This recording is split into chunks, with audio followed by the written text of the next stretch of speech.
მე ვარ გურამ მეგრელიშვილი, თქვენ ხართ წერის საავტორო სკოლა ფასკუნში, სადაც ძირითადი მიმართულება არის ხატრული ნაწარმოებების წერის შესწავლა, თუმცა გვაქვს სხვადასხვა მიმართულების კურსები, სცენარის შესწავლა, ფსიქოლოგია, ხელოვნება, რელიგია, ფილოსოფია და ასე შემდეგ. დღეს ჩემი მასტერკლასი იქნება ძალიან მცირე ვერსია ჩემი საავტორო კურსისა ჩემი საავტორო წერის მასტერკლასისა და პირობით სათაური ესეთი გამოვიტანეთ, არ მინდა შემეშალოს, რატომ წერთ მოსაბეზრებელ მოსაწყენი ტექსტები და ხანდახან ანეკდოტებიც ესეთი სათაური აქვს.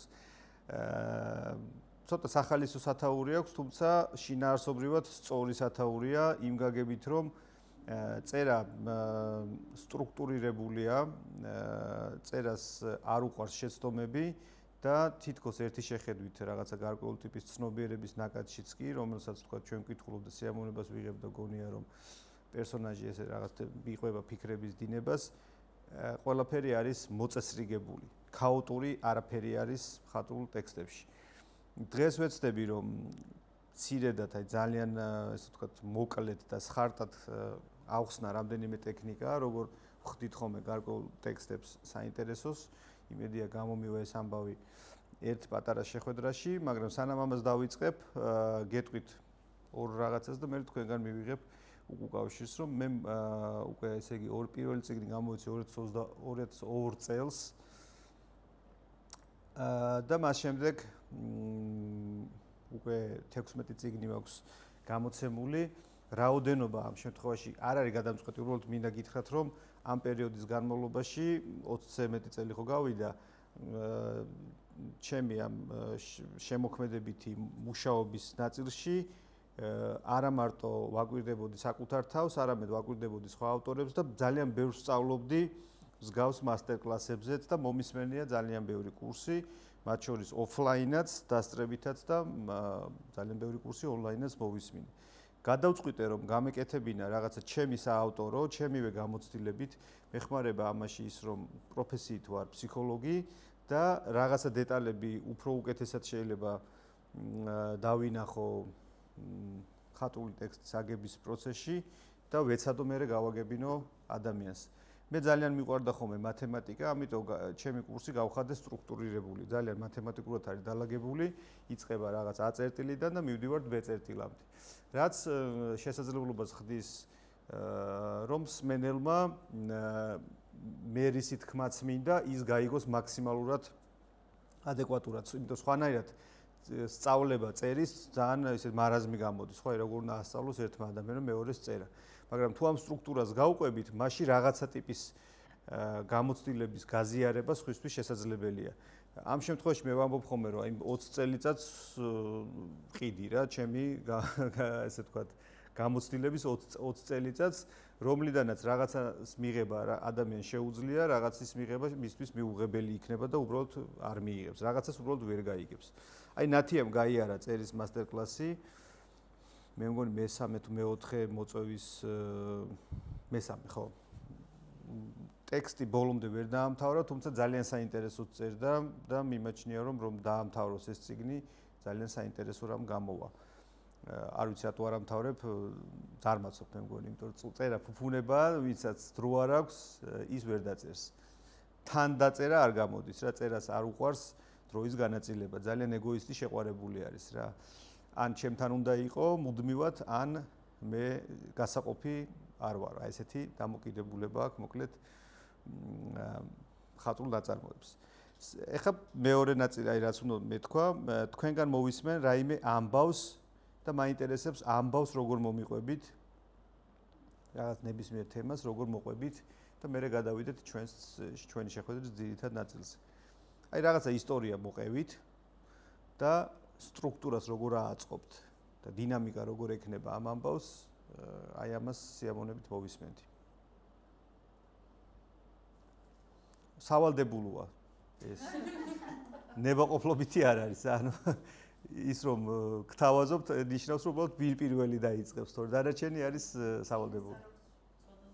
არა, წინასწარ გწოდროდათ, ხო და ეგ არის, აი ანეკდოტი, იმიტომ იყო ტექსტი, რომ როგორ ყვებით ანეკდოტებს, ამბებს და ასე შემდეგ. რაიმე ისტორია თუნდაც თქვენი ცხოვრებიდან მოყევით, უბრალოდ ძალიან მოკლედ და რო იყოს აი ეს თქვენეული ხედვა ამბის მოყოლა როგორ შეიძლება მოვახერხოთ. მე საერთოდ ძალიან ინტერესად ვყევი ხოლმე ზეპირინში ძალიან ინტერესო და მართლა მოსაწყენი გამოვიდი. კი. რაც არ უნდა ხეეული ამბავი იყოს. წერა მერჩენია ხოლმე და ამიტომ თავს ნუ მაინც უნდა მოგვიყვე. შენ შემთხვევაში გახსოვს ჩვენ ხუბრობდით ხოლმე რომ ნათია რო წერდა ხოლმე ისტორიებს ყველაფერი მთავრდებოდა ძალიან ისე მინორულ ამბავში და ერთ-ერთი კომპოზიტორის ისტორია მოუყევი რომ მოკლედ წერდა ძალიან ტრაგიკულ მუსიკას ეს კაცი და დამკვეთმა უთხრა რომ მოკლედ უნდა დაწერო მხიარული მუსიკაო და სხვანაირად არ გადაგიხდი ფულსო და მოიტანა ის პარტიტურას რომელსაც სათაური ეწერა ესე მხიარული ჩავალ საფლავში.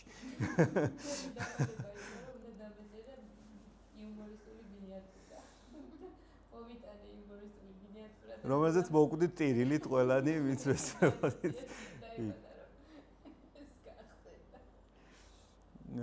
გთხოვთ რომ მოყვეთ რაიმე ისტორია. გაბედოთ რა, ახლა ჩვენ ხო აქ გამოცდაზე არა ვართ, უბრალოდ რატომ მინდა იცით ეს გავაკეთოთ, რომ აი ამ ამბის ფონზე გაჩვენებდით, სად შეიძლება უშვებდეთ შეცდომას. ნინო გაბედავს. არ ვიცი რაც გინდა იყოს ამბავი რომ მოყვე თუ შეგიძლია რაღაც პატარა მოკლე თემა თქვათ ერთი აბზაცით. მე იქით წავედი რა კლიენტების ისტორიებში და კი ბატონო. მაგალითად კარგი დავიწყებ მაშინ აი რა ვიცი ექსპრომტად ხო? ხო შევხედავს ხოლმე ტრანსპორტია და მაგას. თქვენი სახელიც გითხარით. ნანა. ნანა. ამბავი ნანასგან. 14 დეკემბერია და თოვს ბარდის ცივა გარეთ ცივა და ჩაჩავას კედლებში ესეთი სითბოა ძალიან თბილა ძალიან ბედნიერი ვარ როგორია ეს შეგრძნება არ ვიცი უბრალოდ ფიფქებს ვუყურებ ძალიან თბილად ვარ და ყველაზე დიდი გამოწვევა იწყება ჩემს ცხოვრებაში პატარა ჩვილი მიჭირავს ხელში.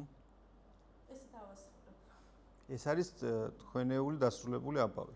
ხო, რაღაცა. კი ბატონო. ხო, ეს ამბავი რო გავაცოცხლოთ ტექსტად, გამოვა მინიატურა. მინიატურას აქვს თავისი, ასე ვთქვათ, აი დაახლოებით რომ მიხვდეთ, როგორც მუსიკაში ეტიუდი ხო განსხვავდება, ვთქვათ, იმისგან, საფორტეპიანო კონცერტისგან ან სიმფონიისგან, რითი განსხვავდება? რაღაცა კონკრეტულ ემოციას გადმოსცემს და ამ შემთხვევაში სტრუქტურა დასაწყისისა და დასასრულის, ვთქვათ, ბოლომდე გამოკვეთილი არ არის. მე დამავიწყე ეს ჩემი შეცდომა, მე უნდა მეთქვა, რომ მოუყვეთ მოთხრობის ან რა ვთქვათ, ვრცელი ტექსტის ამბავი. თქვენ რაც მოყევით, ეგ ძალიან კარგი ამბავი შეიძლება დაიწეროს, იმიტომ ექსპოზიცია გაშალეთ, თუ დავწერთ მინიატურას.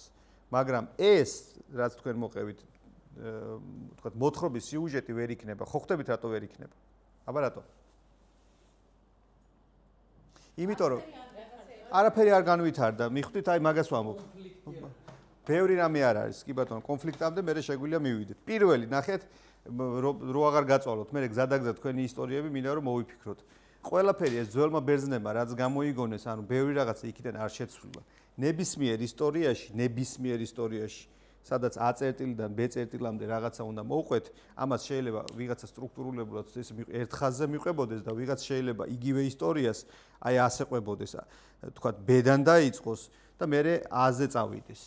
ეხლა გეტყვით რას ნიშნავს ეს A-დან B-მდე წერტილი, თქვათ ეს შეიძლება იყოს მაგალითად ანა კარენინას ისტორია, როგორ მიდის მატარებლით მოსკოვში, სადაც თავისი ძმის დანგრეული ოჯახი უნდა აღადგინოს და ბოლოს ისევ მატარებელს რელსებში კვდება თვითონ და გაბრიელ გარსია მარკესმა შეიძლება დაიწყოს გამოცხადებული სიკვდილის ქრონიკა ესე რომ იმ დღეს როცა სანტიაგო ნასარი უნდა მოეკლათ და მე მოგიყვეს დასაწყისში მივიდეს ოღონდ ამბავი ისევ იგივენაირად შეტრიალდეს ანუ რაც არ უნდა თქვა ჩვენ ვატრიალოთ რაღაცა ისტორიები წინ და უკან თავარ ამბავს მაინც ვერ ავწდებით ხო რაღაცა ისტორია არის მოსაყოლი მაგრამ ძველმა ბერძნებმა ძალიან კარგად დაწურულად გვითხრეს ჩვენ, რომ რა ამბავიც გინდა მოვყვეთ, ყველაფერი მაინც სამ აქტიან სტრუქტურაში, სამ ნაწილიან სტრუქტურად იყოფა. ყველაფერს აქვს შესავალი, განვითარება და დასასრული.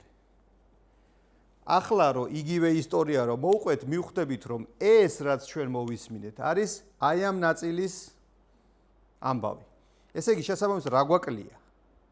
განვითარება და დასასრული. ხო, არა, ნუ შეიძლება ეს ერთი აბზაცში ჩავატიოთ რაღაცნაირად მოვყვეთ ისტორია. ნახეთ რატო ვამბობ, იცით ამას, რომ ხშირ შემთხვევაში ჩვენ როდესაც ვყვებით ისტორიას, ერთ-ერთი მიზეზი, რატომაც გამოგვდის მოსაწყენი ამბავი არის ის, რომ არ ვითვალისწინებთ და ეხლა გადავდივარ მეორე ამბავზე, რომ ამ სამ საფეხურიან თუ ამ სამ ნაწილიან რაღაცა სტრუქტურას აქვს თავისი შიდა დინამიკა. პირობითად პირველი ნაწილი, შესავალი ნაწილი ვთქვათ, სრული ტექსტის 20%-ზე მეტი თუ იქნება, გამოვა ტექსტი ყველა ვარიანტში მოსაწყენი. თქვენ თუ დამღლით აი ამ ნაწილში, როგორ ბარდნის და რო აღარ თავდება და რო ბარდნის და რო თბილა და რო ექთნები რაღაცაზე. ანუ მე ტექსტ დავხურავ და გადავდებ. მით უმეტეს თანამედროვე მკითხველს ამისი დრო აღარ აქვს. მარტივად გეტყვით, რომ ეხლა წეგალ ლაპარაკობდი, TikTok-ის სტრუქტურაც კი ესე არის უკვე, რომ პირველივე რაღაც აი ამ შესავალ ნაწილში ითხოვს რაღაცა ძალიან ანკეს ისეთ კაუჩს ისეც, რომ მე გავყვე ამბავს. თორე სხვანაირად უბრალოდ აღარ მაინტერესებს. ძველ ტექსტებშიც ასე იყო, თანამედროვე ტექსტებშიც ასე არის. უნდა იცოდეთ, რომ პირობითი ეს 20% შეიძლება უფრო ნაკლებიც იყოს, მაგრამ მთლიანი ტექსტის ზომის 20%-ზე მეტი არ შეიძლება რომ იყოს შესავალი. როგორც დასასრული არ უნდა იყოს, თქვათ, პირობითად 15%-ზე მეტი. თქვენ რომ დაამთავრებთ მოსაყოლ ამბავს, აი აქ. იმის მერე ღეჭვა ამას დიდი ხანი აღარ ჭირდება. როგორც წესი, შეიძლება 2-3%-იც კი იყოს ხოლმე. მაგალითად, ავიღოთ, მოდი, ყველასთვის ნაცნობი ტექსტი, ხევისბერი გოჩა. ამ სტრუქტურით როგორ არის დაალაგებული? სად მთავრდება სინამდვილეში? ანუ კულმინაცია სად არის, სად იხსნება კვანძი და დასასრული რამდენი პროცენტი შეიძლება იყოს? რის მერეა ეს მესამე ნაწილი დასასრული? თქვენი აზრით. აი რომ მოკლა შვილი და მე რომ სადღაც ხევში ამბობენ რომ ეს შეშილი მოხუცი რაღაც ამბავ. ეხა იმა რომ დაწეროს კიდე იმა რა ქვია ყაზბეგმა როგორ დაბოდიალობს ეს კაცი და რო რაღაც შვილს რომ მოთქვამს და რო იხსენებს შვილის ამბებს, ხო შეიძლება განვითარდეს ესეც. ხო ლოგიკურად რო გავყვეთ, ხო შეეძლო ესეც დაეწერა რა. რო კიდე ფიქრობს, ონისეს ეძებს, დადის სახლში, ბოლო-ბოლო მკითხველი დაიღლება და აღარც ონისე მინდა, აღარც ხევისბერი გოჩა მინდა, არაფერი აღარ მინდა, იმიტომ რომ თავარი სათქმელი ტექსტის რაც იყო აქ მოხდა. პირველი ნაწილი სად იყო ამ კონკრეტულ მასში, რა ქვია, მოთხრობაში? აი შესავალი ნაწილი რომელია? ქორწილამდე ხდება ეს შესავალი ნაწილი. ქორწილიდან იწყება უკვე აქ ისინი რომ ონისემ რომ დაინახა, ეს აქედან დაიწყო უკვე. ეხლა მეორე კიდე, ნახე, შეიძლება მე ეს სტრუქტურა გავითვალისწინო წერის პროცესში და ვთქვა, რომ ესე იგი ვიცი, რომ 20%-ზე მეტი ბლა-ბლა არ მჭირდება შესავალი ნაწილში. განვითარების ძირითადი ტექსტის აგების ნაწილში ძირითადი ასე ვთქვათ ზომა აქ უნდა იყოს და დასასრული ვიცი რომ 15-ით ძალიან ბევრია, ალბათ 10-იც მაქსიმუმია. კიდე უფრო ცოტა შეიძლება. მაგრამ ეხლა ისმის კითხვა, რომ თუ ეს სტრუქტურა იცის იმან ავტორმა, რატო გამოდის მაინც მოსაწყენი ტექსტი? არა, განსაზღვრე, აი ყველაფერი განსაზღვრე, შესავალი განსაზღვრე, განვითარება განსაზღვრე, დასასრული განსაზღვრე. და მაინც მოსაწყენია ყველაფერი. არა, ამბავი ყველაფერი საინტერესოა. ნებისმიერი ამბიდე შეიძლება ნებისმიერი ტექსტის დაწერა საინტერესოს დამიჯერე. ხო, რა პრობლემაა მაგას გეკითხებით? აი, მოდი მარტივი რაღაცა ვთქვათ რა. ფიფქი იმისი, რა ქვია, კონკიას ისტორია. ხო, ყველამ მივიცით კონკია, ხო? ვიღაც პატარა გოგოა, რომელიც დედინაცვალთან ცხოვრობს, დედინაცვალი არის ტანჯავს აწამებს, უყრის წიწიბურას და ბრინჯს ერთად და იქაც რაღაცა მუხკუდოსაც შეურევს, ხო, ეუბნება სანამ არ გაარჩევ, იქ ვერ წახვალ, თან ეგ საინტერესოა, იმას კი ეუბნება, რომ ვერასოდეს ვერ წახვალ, უტოვებს ამ შანსს, რომ შენ იქ წახვალ, ოღონდ ჯერ ეს უნდა გაარჩიო. რო გაარჩევ, მერე შეგიძლია წახვიდე. მერე მიდის, გაიცნობს პრინცს, მერე დაკარგავს ამ ქოშს, მერე პრინცი პოულობს, მერე ჩამოდიან, მოარგებენ ფეხზე და მერე ბოლოს ყველაფერი ისე ხდება როგორც ზღაპრებშია კრება რჩება მხიარული. აი ესეთი ამბავი. როგორ შეიძლება მოსაწყენი რატო არ არის ეს ზღაპარი მოსაწყენი ბავშვებს რატო მოსწონს და დიდებსაც რატო მოსწონთ? არა. დინამიკა, სწორია.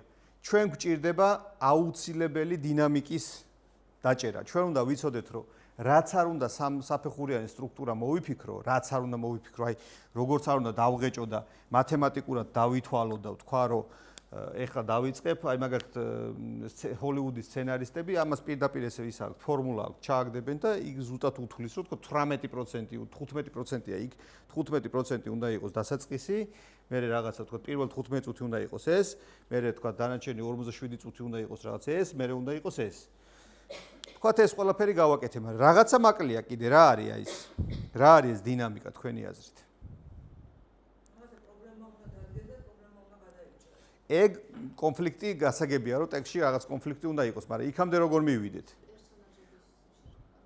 არა, ეგ იგულისხმება, ეხლა დღეს ყველაფერზე ხო ვერ ვილაპარაკებ, ჩვენ დღეს აქცენტს ვაკეთებთ, როგორ უნდა გავხადოთ ტექსტი არამოსაწყენი. ჩვენ ხო მაგას ვამბობთ, ანუ ანეკდოტსაც რო უყვებით, როგორ უნდა იყოს ეს ანეკდოტიც კი არამოსაწყენი. ვთქვით, ქნარება არ უნდა დაიწყოს ადამიანი. აი მაგალითად გუშინ წინ მოვისმინე ისტორია, ადამიანი მიყვება რაღაცას მისთვის მნიშვნელობას, მაგრამ დავიღალე და ცოტა უხეშად უთხრა, რომ გეხვეწების მითხარი რა რისი მოყოლა გინდა, იმიტომ რომ ის დილით რო ადექი და კარაქიანი პური რო წაისვი, აი ამას რო ბევრს რო მიყვები, ეს უკვე აღარ მაინტერესებს. დავიღალე რა, ანუ შენ სათქმელი რაღაცა სხვა გაგდა, მიყვები, რო გაიღვიძე კბილები როგორ გამოიხეხე და რაღაც ისეთ ისტორიებს, რომელიც კავშირში არ არის. აი ეს კითხულსაც გააჩნია, ხო, მსმენელსაც რეალურად. რაც არ უნდა იყოს. არა, ნახეთ, ეხა უყურე რა არის მნიშვნელოვანი.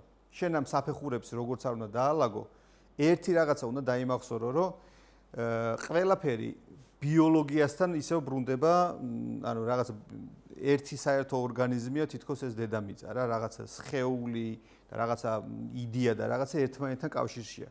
როგორც პულსაციის ამბავი არის, თქვა, ხო, აი, კარგი კარდიოგრამა რომელია? თქვენი ეს აი როგორია კარგი კარდიოგრამა? აი ხო, აი რო ვთქვა, არა. ნახე მე ეს კითხვას ასე ვსვამ. როგორია კარგი კარდიოგრამა? პირიქით, აი ეს არის ცუდი კარდიოგრამა. მოკვდა. აი კარგი კარდიოგრამა. ეს როგორი იქნება, ამას მე უკვე კარგი ნიშნავს იმას, რომ უკვე ცოცხალ ადამიანს უყურებთ ჩვენ. შესაბამისად, ამბავს ჭირდება კარგი კარდიოგრამა. ამბავს ჭირდება რა, ნახე? დაუბრუნდეთ, არა, კულმინაციასთან ჯერ არა ვართ მისული. დაუბრუნდეთ კონკიას ისტორიას. ეხლა მოდი აი ამ კარდიოგრამის მიხედვით გავყვეთ ის რა ქვია. არა. შევხედოთ კარდიოგრამის ფორმით კონკიას ისტორიას. ეს იყოს პირობითად კარგი ამბავი, ქვევით იყოს ცუდი ამბავი. ეხლა მითხარით როგორ მიდის კონკიას ისტორია აი ამ კარდიოგრამის ამბავში. არა, ამბავი მომიყევით მეთქი, კონკიას ისტორია მომიყევით აი ამ სტრუქტურის მიხედვით. რითი დაიწყო ცუდი ამბავით? მერე? თითქოს მამამ ცოლი მოიყვანა. ხო, რო აი გვეშველა მოვა დედინაცვალი, კარგი მომივლის რაღაცას გააკეთებს. მერე? კი ბატონო. მერე?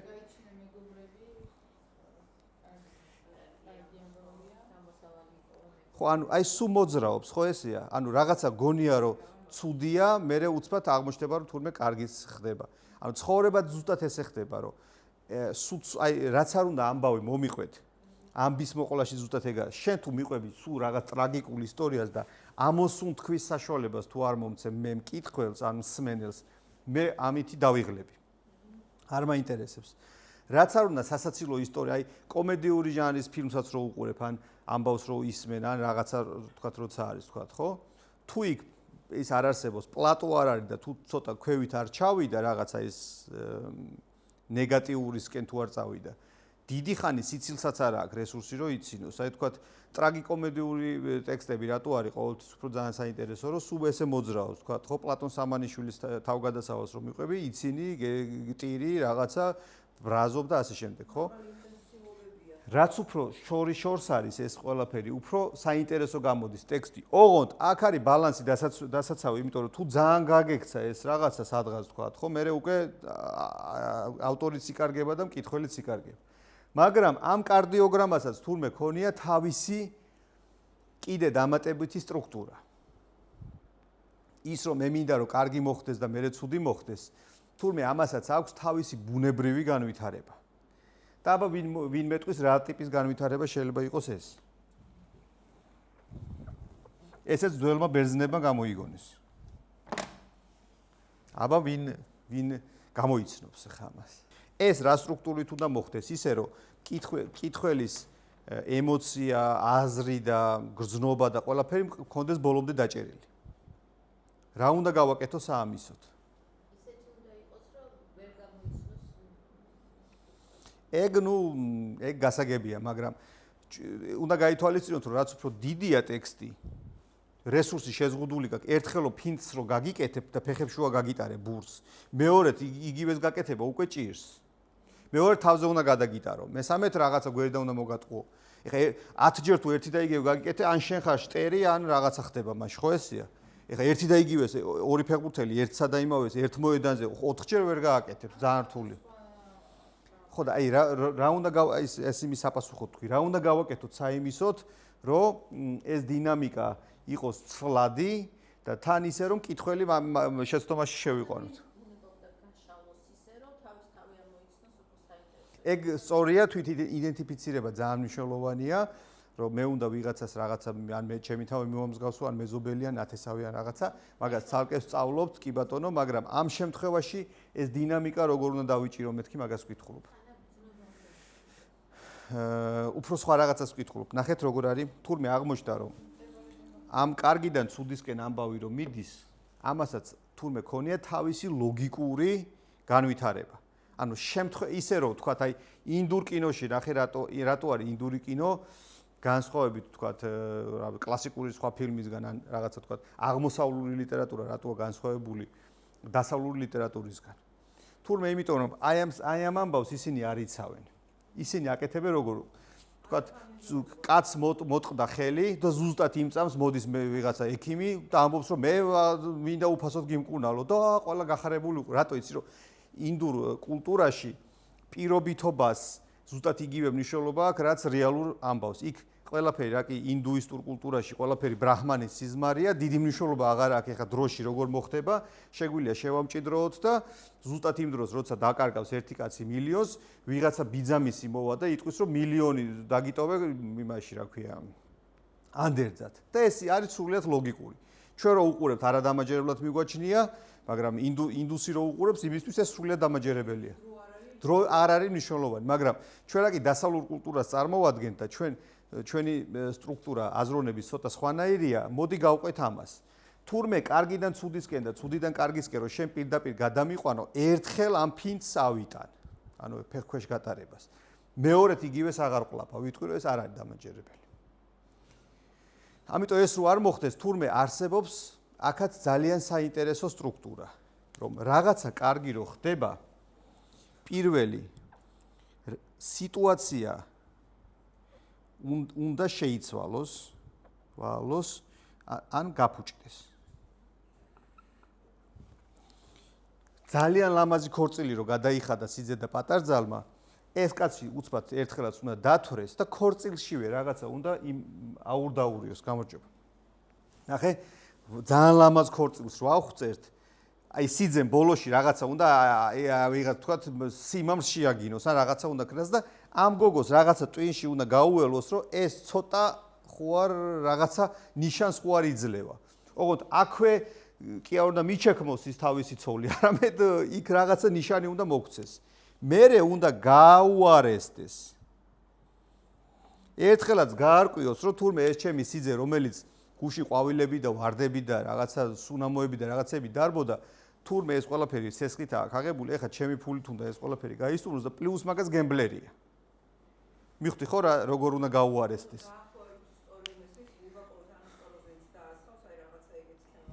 ანუ ნელ-ნელა უნდა ძიმდებოდეს ეს ისტორია და მე მესამე საფეხური აქვს ამას, რომ კატასტროფისკენ უნდა წავიდეს ყველაფერი. ან უცბად უნდა აღმოჩნდეს, რომ ეს ტიპი არის თან სერიული, რავი, მანიაკი ან რაღაცა ვიღაცა, რა ვთქვათ, რავი, სერიული მცემელი ან რაღაცა ამბავი. ესე. მაგრამ ნახე როგორ რაღაცა ამის მეტი კიდე თუ წაიყვანე, მე უკვე აღარ მჯერა ამისი და აღარ არის ეს ჩემთვის დამაჯერებელი. იმის შეიძლება საბოლოო მიზანი იყოს, რომ ეს მართლა სერიული მკვლელი იყოს, მაგრამ აქ უნდა ამომასუნთქო. აი აქ რომ მიმიყვან, უნდა ამოვისუნთქო და ამას ჭირდება რაღაცა ან პლატო, რაღაცა ვთქვათ, წავედი სტუმრად და რაღაც ხო, რაღაცა არაფერი აღარ ხდება ისეთი, ან ისევ უკეთესობისკენ შეცვლა.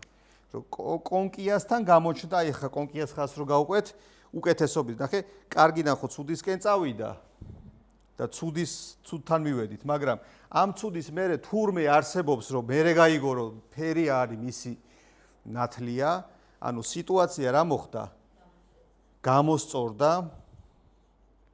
გამოსწორდა. მერე რა არის? მეჯლისზეც აღმოჩნდა, ანუ რა? ხო, ის რაღაცა ის ვირთხა გადაიქცა იმათ, ის რაღაცა, ყველაფერი თითქოს უკეთესობისკენ მიდის. ანუ ეს ბიჭი უცბად აღმოჩნდა, რომ სამსახურსაც იწყებს, ისე ჩვენ პერსონაჟს რო გავყვეთ, ჯერ და რაღაცა თქვა რომ აღარ ვსვავდა, 2 თვე აღარ სვავს, მერე წავიდა და სამსახურიც იშოვა, ანუ გამოსწორდა, კიდევ უფრო გაუმჯობესდა და შემდეგი ბოლო ეტაპი არის ის, რომ თითქოს ყველაფერი იდეალურადაა. ანუ გამარჯვება ახლოსაა. და აი გამარჯვება ახლოს რო გონია და ეს ბიჭი რო რაღაცა ყველაფერს რო აკეთებს, ისევ თემა უნდა ამოტრიალდეს მერე. რა? არ ვიცი, ეგ უკვე მკითხველს ისა მწერალზეა დამოკიდებული. ანუ მწერალმა რა უნდა განსაზღვროს, იცი რომ ეს პულსაცია როგორ უნდა ათამაშოს და ეს სიტუაციები, ანუ დინამიკა როგორ უნდა წაიყვანოს, ეს არის მისი ტექნიკა. აი ეს ტექნიკაა ძალიან მნიშვნელოვანი მოყოლის პროცესშიც. გამოცდილი მარტო ექშენი არ არის. აი ხა იმ დღეს Facebook-ზე მე ისტორია მე წავშალე, ყვება ერთი ადამიანი კახელი რაღაცა კახური სამეგობროს ისტორიას და აი იდეალურად ყვებოდა აი ამ სტრუქტურის მიხედვით ის კაცი ამ ამბავს. ციხე მეფე რო გახდა. დედოფლის წყაროელი მეფის ისტორიას. იდეალურად ყვებოდა, იმიტომ რომ შინაგანი ცოდნა ეთყობა ამ ადამიანს ამ ამბის ამ იმისი რა ქვია, ამ რაღაცის აქვს. აი დინამიკა როგორ იყო, იცი რომ უყვებ მე ანუ გარდა იმისა რომ საინტერესო ისტორია უსმენდი, მინდა არ მინდა პროფესიული თვალსაზრისიდან გამომდინარე, სულ ვაკვირდები ხოლმე აი ამ წესს როგორ იცავს. მეცაც გეტყვით. წერით თერაპიის კურსი, რომელიც გვაქვს, აი ადამიანი რომ მოდის და რაღაცა თქვა თავის ისტორიას რო უყვები, აი ამას ვაანალიზებინებ, რომ შენ ეხლა სად ახარ. თუ აქ ხარ, უნდა იცოდე რომ ეხლა ეს იქნება, მე ეს იქნება და ერთადერთი ჩვენი მიზანი უნდა იყოს რომ რაღაცა პროცესები დავეხმაროთ დაჩქარებაში. ან რაღაცა პროცესი გავწელოთ. რაღაცებს ვერაფერს ვერ შეცვლი, ან რაღაცა არის, თვით დინებით მიდის, მაგრამ ბუნებრივად ხდება ეს. იმიტომ რომ სხვანაირად უბრალოდ უინტერესო ხდება სიცოცხლეც, ამბავიც, წიგნიც და ასე შემდეგ. ამიტომ შესაბამისად აი ეს სტრუქტურა როცა იცი, შეგიძლია მე უბრალოდ განსაზღვრო რა, რომ ცუდით დაიწყო და კარგით დამთავრდა, ცუდით დაიწყო და ცუდით დამთავრდა, კარგით დაიწყო და კარგით დამთავრდა და ასე შემდეგ. ეგ უკვე შენი განსასაზღვრია, შენ თვითონვე გეგმავ, ან შენ ვერ გეგმავ და პერსონაჟი თვითონ გეგმავს რა უნდა მოხდეს, მაგრამ შენ ამ სტრუქტურას ძირითადად აწყობ. წერის მასტერკლასის მთელი მუღამი არის ზუსტად ის, რომ რა არის მithome, რომ ვეუბნები, რომ შენ უნდა დაგეგმო ყველაფერი თავიდან ბოლომდე, მაგრამ რაღაც შეიძლება შეიცვალოს, შენ და უნებურად, იმიტომ რომ როცა მიყვები ამ დინებას პერსონაჟის განვითარებისას, უცბად აღმოჩნდება, რომ თურმე ეს უნდა მოკვდეს. შეიძლება ტოლსტოის ეხა ესე ამბობენ, მე არ მჯერა მაგისი, მაგრამ ესე ამბობენ, რომ ტოლსტოის არ უნდოდა ძალიან ანა კარენინას სიკვდილი და მე თქვა, რომ სხვა გზა აღარ დამიტოვა და ამიტომ ანა კარენინამ თავი მოიკლა. რიციც მე არ მჯერა. იმიტომ რომ ყველაფერი აქ მათემატიკური ბახის დონეზე სიზუსტით დალაგებული იმას რა ქვია ტოლსტოის ყველა დეტალი გვეუბნება იმას, რომ აქეთკენ მიდის ეს ამბავი. ეხლა არ ვიცი მე თუ ხელახლა თავიდან ბოლოს ესე რაღაცები გადაწერა და ამბავი დაიწყო, მაგრამ დასაწყისი მე რაც მახსოვს ტექსტის არ ხო არსებობს შავი ვერსიები. პირველ ვერსიაში მატარებლის სცენა შემთხვევითი არ არის. და შეიძლება ავტორმა ინტუიციით დაწერა ეს მატარებლის სცენა, მაგრამ ფაქტია რომ დაწერა. და მატარებლის სცენა ამ რომანში შემთხვევითი ნამდვილად არ არის. ის რომ მატარებელში ეს ერთ-ერთმა ლიტერატურად მცოდნემ თქვა, რომ მატარებელი იმიტომ აქვსო ტოლსტოის შემოტანილიო, რომ მაშინო მატარებელი იყო იშვიათობა, ლიანდაგები იყო ცოტა და შესაბამისად ეხლა რომ კოსმოსურ ხომალდზე დაწეროდა ბევრი რაღაცა უფრო რა მაგარია კოსმოსური ხომალდიდან გადმოხდა ანა კარენინა და რაღაც თავი მოიკლა რაღაცა ბევრი დაინტერესდება დაახლოებით ამ დონის ამბავი იყო. მაგრამ მე მოვიძიე და ვნახე რომ სტატისტიკით რუსეთში არც თუ ისეთი ცოტა მატარებელი დადიოდა, ანუ არც თუ ისეთი ახალი ხილი იყო, რომ მაინც და მაინც ამის გამო ყოფილიყო მატარებელი. შესაბამისად ლოგიკურად რჩებოდა ერთადერთი ამბავი ის, რომ ტექსტის მთლიან დინამიკაში დასაწყისი და დასასრული ერთმანეთთან ბუნებრივ კავშირში უნდა ყოფილიყო. ეხლა აი ეს რაც ვთქვით, ამისი გათვალისწინებით კიდევ ერთხელ მოყევით აბა თქვენი ამბავი. რამე ამბავი, რაც გინდათ რომ მოყვეთ.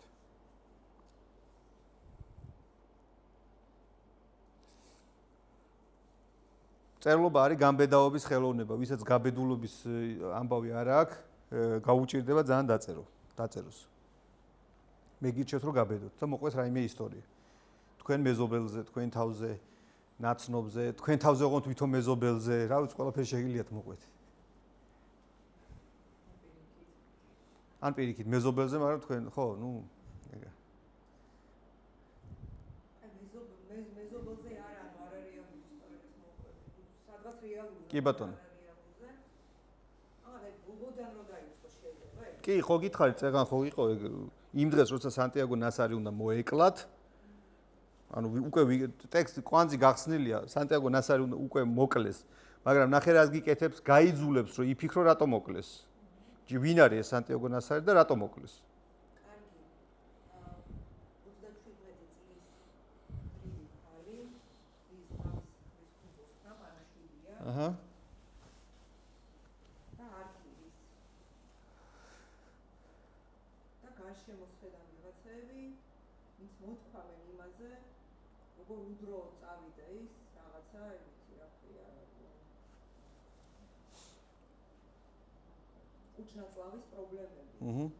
ხოს მოწამვლის და რაღაცი. და ეს ქალი თბილი ახალგაზრდა ზის ძალიან ისეთი რა, აი გასულ მდგომარეობაშია თითქოს არ განიცდის. მაგრამ არც უხარია. და ოღონდ აი არ ვიცი როგორ დავასრულო ახლა ეგ, იმიტომ რომ საბოლოო ჯამში ირკვევა, რომ ეს კაცი მისი მოწამლული არის, იმიტომ რომ შვილზე სექსუალურად ძალადობდა და სხვა შანსი არ ჰქონდა ამ ქალს რომ შვილი დაეცვა. აჰა. კი ბატონო, ეს ამბავი არის, ოღონდ ძალიან და შემჭიდროებული ჭირდება ცოტა მეტად გაშლა, თორე ამბავი გამოდის. დაახლოებით ეხლა გამახსენდა ის დოგმა სტილში გადაღებული ფილმია, დაბადების დღეს აღნიშნავენ მამის და ეს კაცი რაღაც საყვარელი ბუნჩულა მოხუცია და ბოლოს აღმოჩნდება რომ თურმე შვილებზე სექსუალურად ძალადობდა და ბოლოს ყველაფერი ტრიალდება. კი ბატონო, არის მაგაში მაგ ამბიდან ამბავი გამოცხება, ისტორია შესაძლებელია.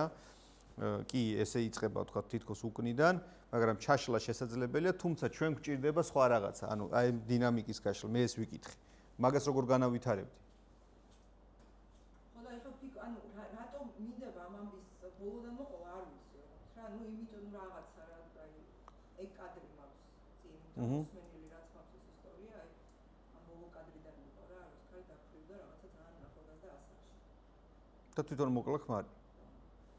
გასაგები. ჩვენ არ ვამბობთ, არ ყვებით ამას არსად, დაკითხვაზე არ დაგვიბარონ მე სადმე. არა, ეს არის 30-იანი წლები. გასაგები. გადამალა უცბად ისტორია. ნინო. კი. ეხლა ამ ისტორიაში როგორ უნდა განავითარო? ეხლა ის ძალიან შორტაკული. ხო, მაგრამ ეგ არის კი. კი. იქნება იქ ეს როგორ მივდივარ სადამდე, იცი? ტექსტში რომ საინტერესოობა მარტო ესეც არ არის საკმარისი. საინტერესოობა რომ შენარჩუნდეს, უნდა იყოს აუცილებლად რაღაცას და რაღაცას შორის კონფლიქტი. აი დედას და შვილს შორის, იმ შვილს რომელსაც ეს იცავდა და ამ დედას შორის კონფლიქტი რელევანტურია ამ შემთხვევაში? ვერ მივხვდი სქემას.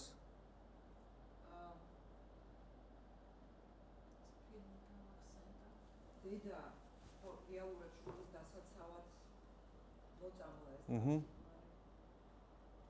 და ეს შვილი მაინც თავის მამას მისწირის და დედას ადანაშაულებს იმაში, რომ ამან ვერ მოუარა თუ რაღაცა ამბავი იყო რა. ანუ ამას რაღაც თავისი სტოკჰოლმის სინდრომის თემა აქვს. შეიძლება კი რეალური არის ლიტერატურაში არის ესეთი ამბავი. ნახე, ყველაფერი რეალურია, რასაც დამაჯერებლად მომიყვები. და ყველაფერი არარეალურია, რაც თუნდაც ნამდვილად მომხდარა, მაგრამ არადამაჯერებლად მომიყვები. ეგ არის. ანუ მე ყველაფერი შეიძლება ეხა ფენტეზი რა არის იქ დამაჯერებელი, ხო სრულად გამოგონილი სამყაროა. ფანტასტიკა რა არის, სრულად გამოგონილი სამყარო. რეალურია, კი ბატონო, იმიტომ რომ არის დამაჯერებელი, სტრუქტურულად არის სწორად მოყოლილი, პერსონაჟები არის სწორად მოყოლილი, სწორი ფსიქოტიპებია შექმნილი, მათი კომუნიკაცია არის არქეტიპულ დონეზე სწორად დალაგებული და ყველაფერი ხდება დამაჯერებელი. თორე შეიძლება რეალური ამბავი მომიყვე და სრულად არადამაჯერებელი იყოს. აი რაღაცა მოგიყვეთ ჩემი ისტორია, რაც გადამხდა თავს და სრულად არადამაჯერებელი იყოს. რატომ? იმიტომ რომ ჩვენ ხანდახან Facebook-ის პოსტსაც რო წერს ადამიანის, რაღაცას თითქოს საინტერესოს წერს და კითხულობდა ხელში რჩება წყალი. რატო იცი რომ რაღაცას ვერ აკეთებს ისე კარგად და რას ვერ აკეთებს კარგად? აი ამ დინამიკას ვერ ითვალისწინებს. ამიტომ ამბავსაც ყოველთვის ჭირდება ბოყოლა იმგვარად რომ რაღაციდან რო დაიწყებ, რაღაცით უნდა დაამთავრო.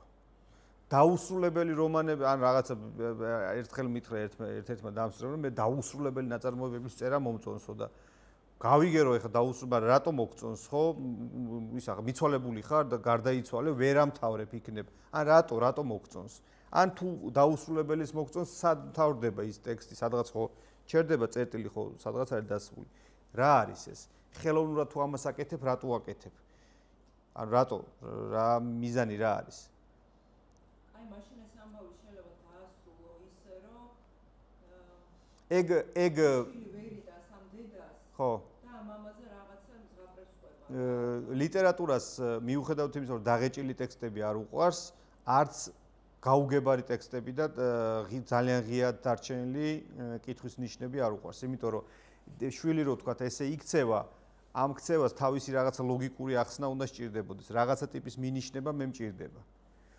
ძალიან მაღალი ოსტატობის რანგში როცა გადავდივართ შესაძლებელია მაგალითად ჩემი საყვარელი ავტორი პოლოსტერი ამას აკეთებს მისნის ღამეში პერსონაჟი შეყავს მეორე მსოფლიო ომის დროინდელ ბუნკერში და იქ ტოვებს და დღემდე ჩემი ტვინიც იქ არის დარჩენილი მგონია რომ ეხა ჯერ კიდე იგზის ის კაცი იმიტომ რომ კონსერვები და რაღაცეები აქ ესე აღწერილია რომ ბუნკერში რო შედის ყველაფერია და რაღაც გახსნის და უყურებს და უცბად კარები დაიკეტება და ჩაიკეტა შიგნითკენ და შენს დარჩი რა ეხა ფიქრობ რომ როდესმე გამოიყვანს და მთელი ტექსტის განმავლობაში საერთოდ ყურადღებას აღარ აქცევს იმას მიიყვანა ჩატოვა და დატოვა იქ მაგრამ ეს რო გააკეთო პოლოსტერი უნდა იყო და პოლოსტერი რო იყო ჯერ ბევრი ტექსტი უნდა ქონდეს საიმისო დაწერილი რომ ესე გააკეთო დამაჯერებლად მიხვდი და ის რომ მე ჯერ ისა რა ქვია ორი წინადადება გამართულად არ დამიწერია და გადაბმულად სწორად არ ამიგია რაღაცა თქვა ნაწარმოები და პირდაპირ პოლოსტერა დავიბადე მე არ მჯერა ამისი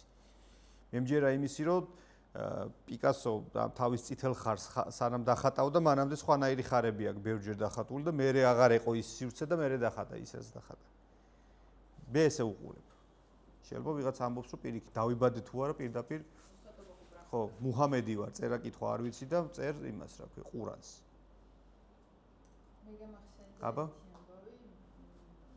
სკოლაში მისვლის სემინარზე აბულაძე მოპულარიზაცია იყო ანუ სცენარზე გურიაში მოხდა ესეთი ამბავი პროკურორს ანუ ოჯახი იყო ცოლი ქმარიშვილი ბედნიერი ოჯახი იყო და პროკურორს მოეწონა ეს ქალი იმისთვის რომ გაეხადა საფარლად ეს საქმე შეუკერა ქმარს გადაასახლა ეს ცოლი გაიხადა საფარლად ამ ცოლმა ამ ქალმა მოიკლა თავი ეს ბავშვი მიიღეს ბავშვთასახს და ეს პირდაპირ ელოდებოდა მომენტს, რომ გაიზრდებოდა შური ეძია, სანამ ელოში გამოვიდა ბავშვთასახლიდან ეს პროკურორი დაიღუპა და როგორც კი ამ პირს უკვე მიეცა შესაძლებლობა, რაც გააკეთა, ამუთხარა და აი აქედან წამოვიდა ეს სიუჟეტი დასასრული ესე ვთქვათ, ეს ეძია შურო. ჩონჩხად, შრალამბად ძალიან კარგია.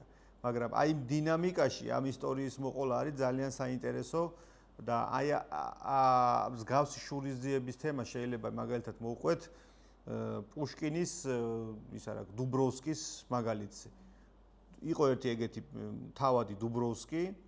ნახე ამბავი იწყება რომ ვიღაცა ბედნიერი თავადია დუბროვსკი, ვიღაცა მეორე თავადია, სახელი არ მახსოვს, მიდის ეს დუბროვსკის თავადი იმასთან ის თავის იმას მოსამსახურეს რაღაცა ცუდად ექცევა, ეს გამოესარჩლება, ის კაცი რაღაც შეურაცხყოფას მიაყენებს ამას, ამ თავის მეგობარს, მერე მოკლედ მათ შორის რაღაცა კონფლიქტი მოხდება. ის მტერი თავადი იქამ სიკვდილამდე მიიყვანს ამ დუბროვსკის მამას, ეს კაცი კვდება, კარგავენ ყველაფერს. ეს ბიჭი გადაწყვეტს, რომ იძიოს შური თავის მტერზე და ეს დაგეგმილი აქვს ეს ყველაფერი, ვიღაცა ყაჩაღი გამოჩნდება, სადაც აწიოკებს ყველას და ესე იგი ის კაციც ელოდება ამ შურისძიებას, მაგრამ თურმე მე აღმოჩნდება, რომ ესე იგი ამ დუბროვსკის შვილს შეუყვარდება იმ თავისი მტრის ქალიშვილი და ეს კონფლიქტს აბსოლუტურად სხვანაირად ატრიალებს. აი ეს დინამიკა ესე იცვლება, ნახე, ვიხდი რაღაცა თითქოს შვილს ძალაუფლება არ აქვს თავიდან საიმისოთ, რომ შური იძიოს, მერე ძალაუფლება მიეცემა, მერე ძალაუფლება რომ მიეცემა და როცა შური უნდა იძიოს, თითქოს ძალაუფლება ისევ გამოეცლება, იმიტომ რომ ვიზეც შური უნდა იძიოს, იმისი შვილი შეუყვარდება და არჩევანი უნდა გააკეთოს, თქვათ, მამასა და შვილს შორის, იმიტომ რომ ეხლა მამას მოგიკლავდა, მერე ისევ რაღაც დავქორწინებით, რთული გადასაწყვეტია, ხო ხვდებით? ეს დილემები მუდმივად იცვლება და თამაშობს. და წეღარას თქვი კონფლიქტი დიდია. ჩემი სიყვარული გაიმარჯვებს თუ მამაჩემის შურისძიების მამაჩემის სანაცვლოდ თუ როგორ უნდა თქვა მამაჩემისთვის შურისძიების ამბავი რომელი უფრო ძლიერი არის რომელი უფრო ძლიერი გრძნობაა პუშკინი ამბობს რომ სიყვარული იმარჯვებს შეიძლება ვიღაცასთან ამან არ გაიმარჯვოს მიხდი შენაც მოყევი ძალიან საინტერესო ამბავია მაგრამ აი ეს ამბათ რომ მოყვე აი როგორც ისტორია რომ მოყვეთ, ის ჭირდება ეს რაღაცა თავისი ტიპის დინამიკა. კი ბატონო. კი. ხო არ გაქვთ ვინმეს კიდევ რამე ამბავი მოსაყოლი, რომ ჩავსვათ ეხა ჩვენს იმაში, შიდა სტრუქტურაში.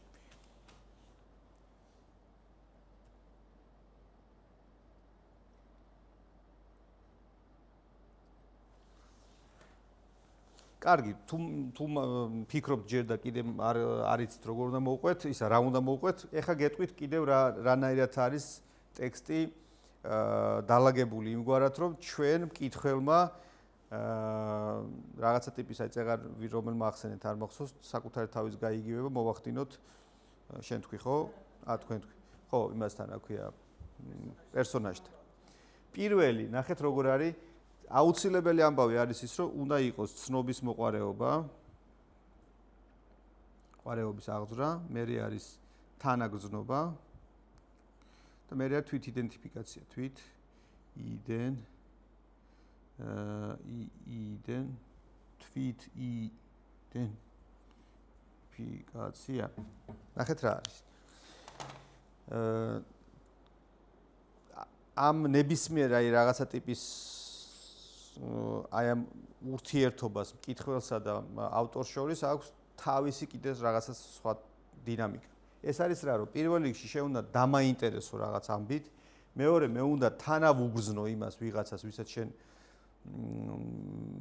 შენ მიყვები ისტორიას, მაგრამ თანაგრძნობაში მარტო თანაგრძნობა და გულშემატკივრობა არ იგულისხმება. თანაგრძნობაში ასევე იგულისხმება შევიზიზღო.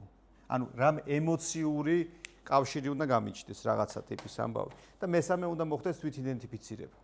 უნდა ვთქვა რომ აი მე მესმის ამ კაცის, ან მე ასეთი არასოდეს არ გავხდები. ეხლა ნახე როგორ ხდება. პირველი ცნობის მოყვარეობის აღძვრას როგორ ახერხებს მწერალი და თუ გინდა ნებისმიერი ტექსტის მიხედვით განვიხილოთ ეს. და თქვენი აზრით აი ამ რომელ ნაწილში რომელი არის?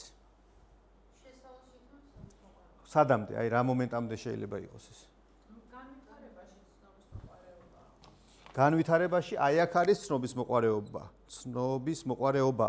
დიახ. მაგრამ ეს ცნობის მოყვარეობა აქვე თუ დამთავრდა, მე არ მეყოფა ენერგია, რომ ბოლომდე ვათრიო ჩემი კითხველი. და ნახეთ რა არის? ეს ძალიან გავს შორ მანძილზე, მარათონზე მორბენალ სპორტსმენს. სტარტს რო ვიწყებთ, მე თუ ვიცი რომ 12 კილომეტრი მაქვს სარბენი, თავიდანვე შეიძლება გავარდე წინ და ვიღაცები უკან აღარ ჩანდნენ. მაგრამ სადღაც მე-5 კილომეტრზე დავეცე. ძალიან ბევრ გამოუცდელ ავტორს, მთხრობელს და ასე შემდეგ ეს მოსდის, რომ თავიდანვე ძალიან მაგარ რაღაცას ცნობის მოყვარეობას აღძრავს და მერე აღარ ყოფნის არაფერი. ამიტომ ჩვენ რო ცნობის მოყვარეობას აქ რო აღძრავთ, წერტილოვნად ეს რაღაცეები აქეთკენ უნდა გაგრძელდეს ბოლომდე. შეიძლება ზოგიერთი თანამედროვე გამოუცდელი ავტორი ამ შეცდომას უშვებს, რომ თავიდანვე რაღაც საოცარ ექსპოზიციას გაშლის და გონია რომ აი ხა ტექსტი დაანგრევს და მე კითხულობ და საერთოდ არაფერი აღარა. ეხლა მე არ ვიტყვი მაგალითად რა გიჟი ხო არა ვარ ეწყინებათ. არა რატო უნდა ვთქვა ჩემ თანამედროვე ავტორები.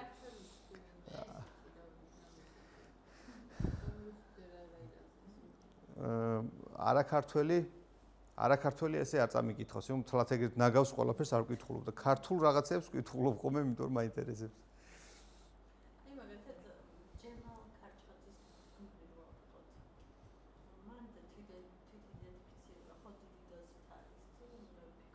თვით იდენტიფიცირება დიდი დოზით არის, მაგრამ მოდი ჯერ მანდამდე მივიდეთ. ცნობის მოყვარეობის აღძვრა. მოდი ვთქვათ ყველასთვის. ნუ ეხა აპრიორი ყველა ტექსტი ყველასთვის საინტერესო რა თქმა უნდა.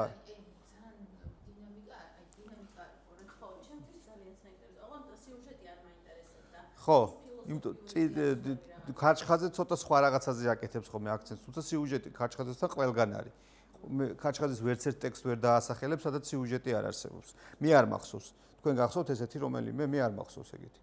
ყველგან, რა ვიცი, ქარავანი ნებისმიერ იმაში ტექსტში ვაიღო, ანტონიო და დავითი, ისა რა ქვია, ის როა კიდე თევდორე მღვდელზე რო. ხო, ყველგან არის. ნახეთ, ცნობის მოყვარეობა შესავალ ნაწილში უნდა იყოს ჭარბად, ანუ იქ უნდა დავიწყო, მე მოჩანგლა ასე ვთქვათ, კითხველის, მაგრამ იქ არ უნდა დავამთავრო. უნდა გავაგრძელო ეს ამბავი. თანაგრძნობა აი მეორე ნაწილში ხდება ძირითადად, თუმცა მეორე ნაწილშივე უნდა მოვამთავრო ეს თანაგრძნობის ამბავი. ანუ ეს ემოციების ამბავი სადღაც აი დაახლოებით აი ამ მონაკვეთში უკვე უნდა დამთავრებული იყოს, იმიტომ რომ მე თვით იდენტიფიცირება სადღაც აი ესე ამ შუაში ამბავში არის. თვით იდენტიფიკაციაში რა იგულისხმება, იცი? ის კი არა რომ მე და ვთქვათ პირობითად დომენიკო ერთნი ვართ. ანუ სულ სხვანაირი ტიპია დომენიკო, სულ სხვანაირი ვარ მე, მაგრამ ჩემთვის მისი ყველაფერი ამბავი გასაგებია. და მე მასთან რაღაცა სხვანაირი ტიპის ურთიერთობას ვამყარებ. ანუ ჩემგან განსხვავებულია, მაგრამ ჩვენ ერთნი ვართ. იმიტომ რომ მე მესმის მისი რა ვიცი, ყველაფერს ემოციებისაც, ფილოსოფიისაც და ყველაფერს. მიხვდით ხო? აი ნახეთ, 60 პირველს აკი შევეხე, 60 პირველი სტრუქტურაზე გავიაროთ. სად აღიძვრება ცნობის მოყვარეობა 60 პირველში? არა? ეგ უკვე ძმების კონფლიქტში. არა. დევნილი მოდის და ვიღაცა ტიპი მოდის და ამბობს, რომ აი სადღაც ვიღაცა ისე ზღვაში რაღაცა ესეთი ამბებია, მასაებთან ვიყავი და დომენიკო პირდაღებული უსმენს, რომ რა მასაები, რა ზღვა, საერთოდ ტიპი აზზე არ არის, რაღაც სოფელში ცხოვრობს თავისთვის და მე უკვე მაინტერესებს, რომ დომენიკო რას იზავს, რომ გადაწყვეს და მამამის რო ეთქვის, რომ მე მომეცი ჩემი წილი 60-ელი პირველი თვალი რაღაცა ქონება და უნდა წავიდე სადღაც რა სამოგზაუროდ. ჩემი ცნობის მოყვარეობა უკვე საათივით წიკწიკებს. რას იზავს? 6000 დრახკანი რო წაიღო, გეფიცებით ვითვლიდი, რამდენი დახარჯა. ბოლომდე ვითვლიდი, იმიტომ რომ მეთქი ეყოფა ამ საწოდავს, რო წავიდა უკან აღარ მიიღებენ, იმიტომ რომ რო წავიკითხე 14 წლის ვიყავი. და მეგონა რომ სახელდა რომ წავიდა ტიპი ეხა უკან არავინ აღარ მიიღებს ამას რა ეტყვია რომ შენ ძმაო აქედან შენი ქონება პანჩური და დაბა წადი აქედან და ვითვლიდი რომ 1-2 ჯიბეში სადმე რომ გადამალავს ეყოს რომ მე შიმშილით არ მოკვდეს იმიტომ რომ რა გააკეთა იცი დოჩანაშვილმა რომ თანაგზნობასთან ერთად თვით იდენტიფიცირება მოახერხა მე 14 წლის მე 14 იმ დომენიკოსთან რაღაც შინაგან იმას რა ქვია ბმას გრძნობდი და აი მიუხედავად იმისა რომ შტერი მეგონა და დებილია სად მიდიხ რა გინდა იცხოვრე შვილო შენთვის რაღაც ამბავი მაინც გულშემატკივრობდი რომ ის 6000 რო დარჩა და რო თხრის და მიწიან ხელებით რო მოდის და ტანსაცმელზე რო იწმენს და რო უნდა მივიდეს მე რო ფული გადაიხადოს მეთქი აი ესე ვამბობდი რომ აი ეხლა უეჭველი ვიღაცა უყურებს და ეხლა წაასწრებენ და მივა ერთხელაც და დახვდება ამოთხრილი და ეს რო აბა ესე მოხდება თუ არა ანუ ჩემი ნაფიქრალი ავტორის ნაფიქრალს დაემთხვეოდა თუ არა მაიძულებდა რომ ფურცელი გადამეშალა და კიდე შემდეგი თავი წამეკითხა. ოღონდ მარტო ეს კი არ იყო რა თქმა უნდა, მე ერთ-ერთ ხაზს გეუბნებით. რას იზავდა იმ ტერეზასთან? შეუყვარდებოდა თუ უბრალოდ ეს რაღაცა ამბავი დარჩებოდა. ანამარიასთან რა მოხდებოდა, რომ მოკლა მერე რა მოხდებოდა. მიხვდით, აი ეს ცნობის მოყარეობა დოჩანაშვილი, იმიტომ ეხლა გადავდივარ ჩვენ მეორე კურსზე, რომელიც დაიწყება გურამ დოჩანაშვილი, მაგრამ ძალიან მიყვარს და უბრალოდ ვამბობ, რომ ამ ნაღმებს ესე დეებს ავტორი. რაც უფრო მაგარი ავტორია, ცნობის მოყარეობის ნაღმებს აესე ალაგებს და შენ ამ ნაღმებზე ფეთქდები. ოღონდ ისე რომ ამაზე არ გიფიქრია. შენ მიყვები ისე ამ თხრობას, რომ მე ძალიან ცოტა ადამიანი მეგულება მკითხველი, ვისაც შეიძლება ისეთ ბევრი იყოს, ვისაც გურამ დოჩანაშვილი არ მოსწონს როგორც ავტორი, მაგრამ ძალიან ცოტა მეგულება ისეთი ადამიანი, რომელიც ამ ნაღმებზე არ აფეთქებულა. იმიტომ რომ ოსტატურად ალაგებს, ძალიან მაგრად იცის და რატო? სულ ფიქრობდი რატო გამოზდის ეს? იმიტომ რომ ძველ ბერძნულ ლიტერატურას იცნობდა ხუთი თითივით და ძველ ბერძნულ აი ამ ამბებში და ამბის თხრობაში ეს დინამიკა ასია და იგულისხმება. ოდისევსის ისტორია რა არის? სულ ნაღმებია, ცნობის მოყარეობის ნაღმები, იქ რომ მივიდა, რომ გარჩერდა და იქ რაღაცა სირინოზები რო უთხრეს რომ არ მოусმინო და ამან მაინც მოხსენი და დამაბით რო ამბობს, ანუ გაუძლებს თუ არ გაუძლებს, ესე მოხდება თუ ისე მოხდება. ეს თუ ყოველთვის არის ძალიან საინტერესო და ეს თუ არის ყოველთვის ნაღმი. და მესამე თვით იდენტიფიცირება.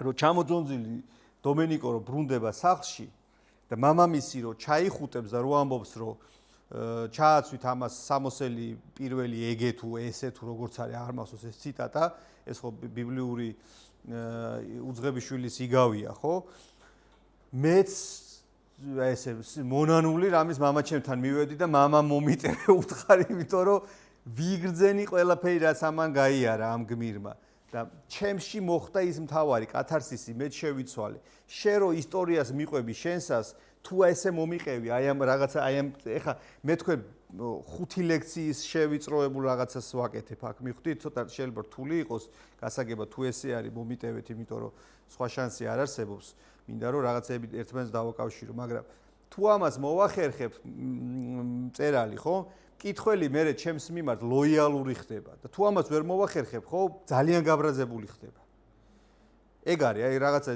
ჩემი ძაღლით შესაწყვილებლად რომ წავიყვანე მამალმა ძაღლმა რო ვერ ივარგა დაკბინა მე დაგლიჯა ის ძაღლი იმიტომ რომ შენ რა კაცი ყოფილიყარ რომ ეგ იყო დაახლოებით ეგ თემაა რა კითხველი გიბრაზდება ამის გამო მაგრამ თუ აი ეს თვით იდენტიფიცირება იმასთან ხო ბევრ ამას გპატიობს ენობრივ რაღაც შეცდომებსაც გპატიობს რაღაცა ტიპის პატარ-პატარა იაღლიშებსაც შეიძლება გპატიობს იმიტომ რომ შენ გულწრფელად აგებ ამ ტექსტს და შენ აი ამ სტრუქტურას იცავ ბოლომდე ასე ვთქვათ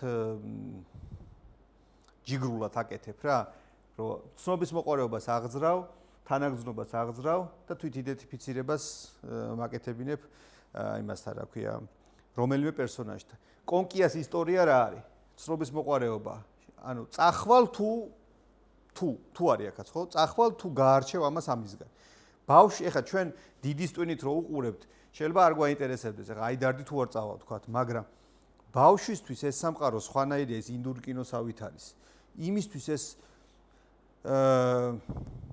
აი მე მახსოვს ესე იგი პატარა რო ვიყავი სოფელში რო ჩავდიოდი ხოლმე დასასვენებლად იქ იყო ერთი ხალი ლიადეიდა და ჩანთებს რომ ამოვალაგებდით მამაჩემის იმი 06-დან თუ რაღაც მანქანიდან პირველი რაც ვაკეთებდი გავრბოდი ლიადეიდასთან და სადაც არ უნდა ყოფილიყო ბოსტანში რა ვიცი, ძროხას წველი და თუ სახში იყო თუ რაზე, ჩემი გურავი მოვიდა და წავიდოდი, დამსვადო და მიყვებოდა ზღაპრებს და აი ესე ველოდებოდი ამ ზღაპრების მოყოლას. იმიტომ რომ მიუხედავად იმისა, რომ 1000-ჯერ ქონდა თქვა მოყოლილი იგივე ხუთ კუნჭულა თუ რაღაცა ისტორიები, ეს ფასკუნჯიც იმიტომ დავარქვი ამ სივრცეს, იმიტომ რომ ზღაპრების მოსმენა რომ ლიადეიდასგან მიყვარდა ხო.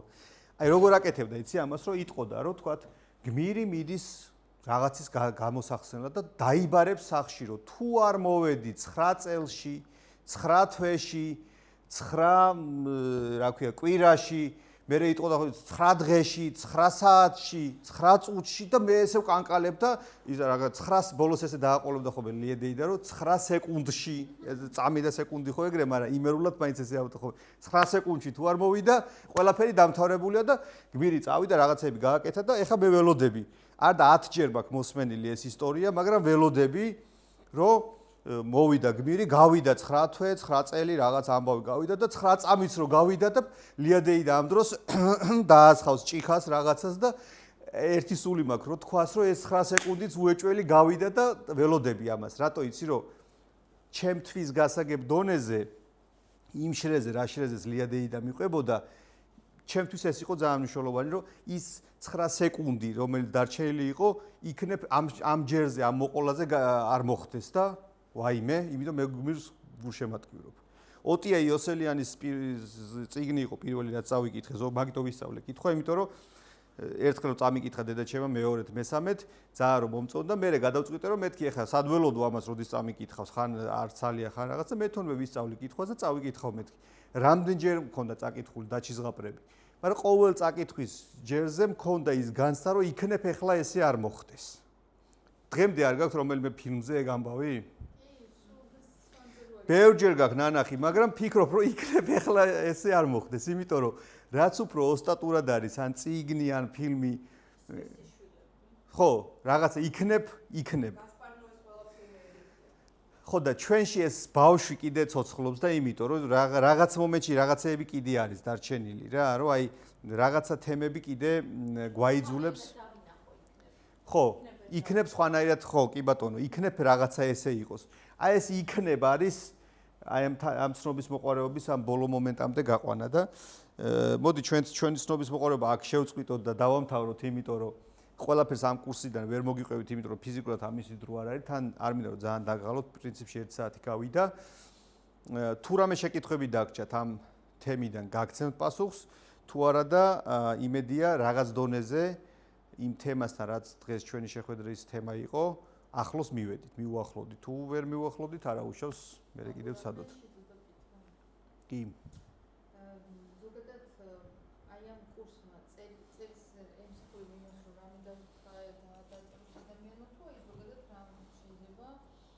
რამე არ დაწეროს. ანუ აი დაწერის მიზნით არა, რას თქვა მე ანუ ავთქვი რომ არ გამოდის ეს წერა და არ მგონია რომ გამოდის და რას ვაქცევს კი. პირველ რიგში ეს არის ტექსტის სწორად გაგება. ანუ ერთი არის მე რაც შემიძლია დავწერო და მეორეა მე რა შემიძლია გავიგო სხვა რას წერს. მიხვდი?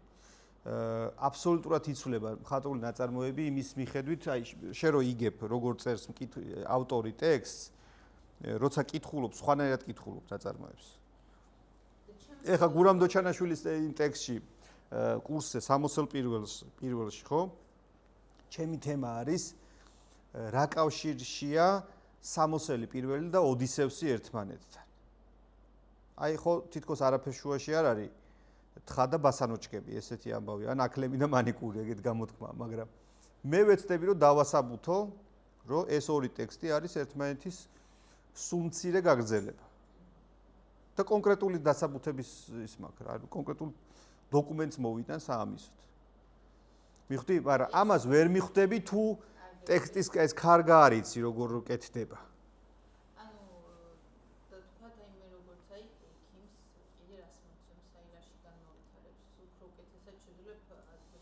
სუმცირე აი წეგან ხო გითხარი თქვა წერით თერაპიის მუღამის სხვა კურსია იქ წერასთან კავშირი იმას იდეაში დიდად არა აქვს იქ საკუთარ თავზე წერთ მაგრამ ეს დინამიკა როცა იცი აი ეს ცვლილებების ამბავი თქვა ხო ეს რაღაც გამოგონილი ისტორია კი არ არის ანუ ლიტერატურა რა არის, ნახე, ათასობით წლის განმავლობაში მილიონობით ადამიანის ნაფიქრალი სადღაც ერთ დიდ მეხსიერებაში თავმოყრილია და შენ მიდიხარ და ფლეშკას შეარჭობ და მოგაქვს ეს გამოცდილება ვიღაცეების, ანუ შენამდე რო ტიპები რო იყვნენ მე-12 საუკუნეში, თურმე ზუსტად იგივენაირი ცხოვრებისეული სტრუქტურით ცხოვრობდნენ, როგორც შენ. რაღაცეები უბრალოდ შეცვლილი იყო, თორე დანარჩენი იგივე იდენტური არის აბსოლუტურად რა.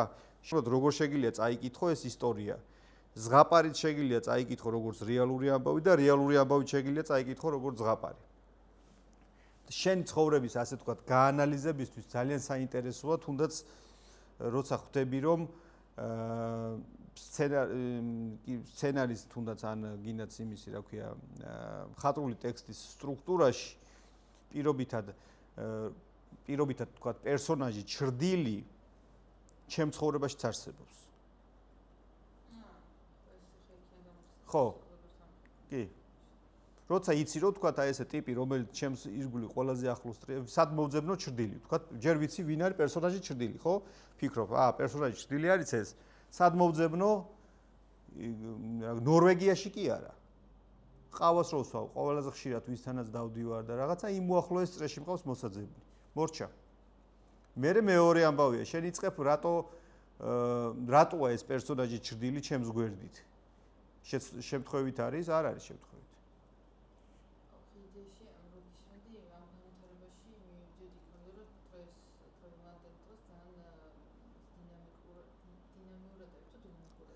დინამიურად უფრო უხდო, ხო. ხო. მაგრამ ნახე რა ხდება ეს დინამიკა რო იცი შეგიძლია მარტივად იწინასწარმეტყველო რომ თქვათ პირობითად ეხლა მე მესმის შენ აქციების თემასთან წახვედი ხო? აი ეს დინამიკა ნახე როგორ არის უკვე გატრუხდა. რაღაც სხვა დინამიკა სჭირდება ამ ამბავს. იმიტომ რომ რო იდგა 100,000 კაცი, ეხლა დგას 500 კაცი. იცი რატო? ამ დინამიკას წეღარაც გითხარი ერთ მოედანზე 5 იმას რომ გამიტარებ ფეხქვე მე უკვე ვიცი რომ ეს ბოლო-ბოლო ესე მაინც დავდგები რა რომ აქ აღარ გაგატარებინებ შეიძლება ესე მომატყუებინო თავი ამიტომ რაღაცა სხვა ტიპის დინამიკა სჭირდება მე პირიქით დავინახე რომ ისინი გრუპად ცხოვრობენ ძალიან საინტერესო თუ რაღაც ახალ-ახალს იმუშავებენ ხო ნუ ეგ ეხა უკვე ცალკე სამსჯელო ამბავია ვიღაცას რაღაცა შეიძლება სჭირდებოდეს ეს ამბავი მაგრამ უბრალოდ მე რა მინდა იცი განახო რომ